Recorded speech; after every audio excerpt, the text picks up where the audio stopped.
Последниот пат кога се доби 10% покачување беше во септември 2023 година, а во текот на цела 2023 година вкупно 21% покачување на нивните плати по член 14 став 1 од Општиот колективен договор.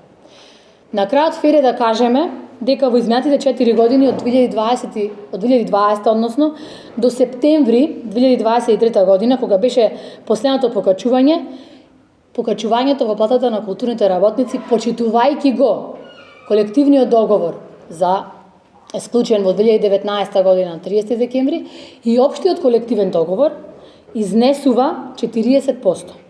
Со ова последно покачување во март, покачувањето е 52% на нивните плати. Секое покачување на минималната плата за нас е премрежје, тактизирање, инсайдерско убедување дека треба да сме солидарни, дека треба да штедиме, дека во последните 4 години сме добиле 52% покачување, иако знаеме дека синдикалната минимална кошничка е во постојано тројно покачување за само 2 години.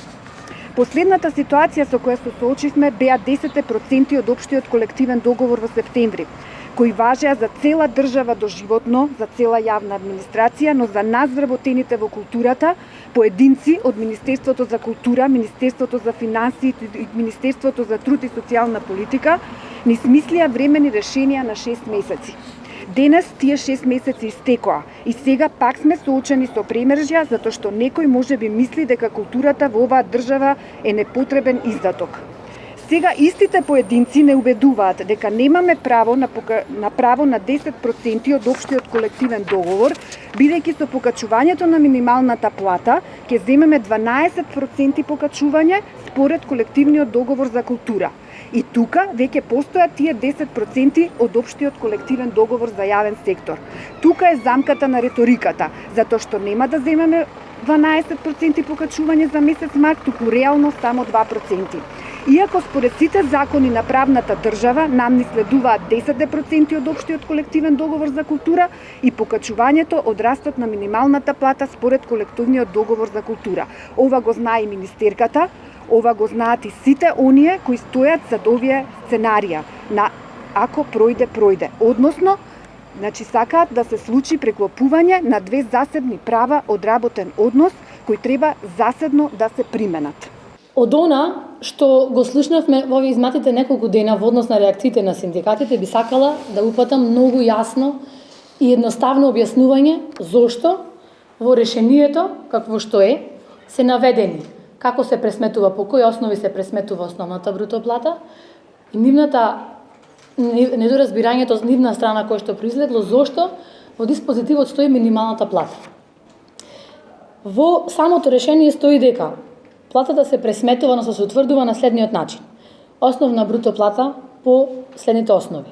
Минимална бруто плата која е објавена во Службен весник на Република Северна Македонија број 68/24, согласно закон и општ колективен договор, коефициентот на сложеност согласно колективниот договор на култура и вработениот има право на 0,5 додаток на основна бруто плата за секоја година работен стаж, најмногу до 20%. Овие три компоненти се непроменети.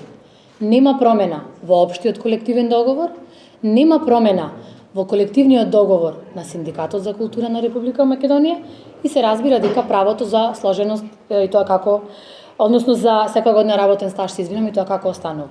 Единствената промена која што е внесена во диспозитивот е тоа минималната плата, затоа што таа е единствената компонента која што е променета. И затоа вели дека со измените за законот за минимална плата, минималната плата сметана од месец март 2024 година изнесува 33,352,00 денари. Што значи дека единствената компонента која што од оваа плата натаму е менлива е минималната плата. Се плашиме дека операцијата множење која е предвидена со колективниот договор за културата, односно минималната плата по коефициент на сложеност големена за 10%, согласно општиот колективен договор за јавниот сектор, на кој јас сум потписник, веројатно и знам дека тие 10% треба да ги добијат овие луѓе. Некој сака да го замени со операција од земање и тоа е прилично опасно. Луѓето се подготвени, како што каже председателката, и да протестираат.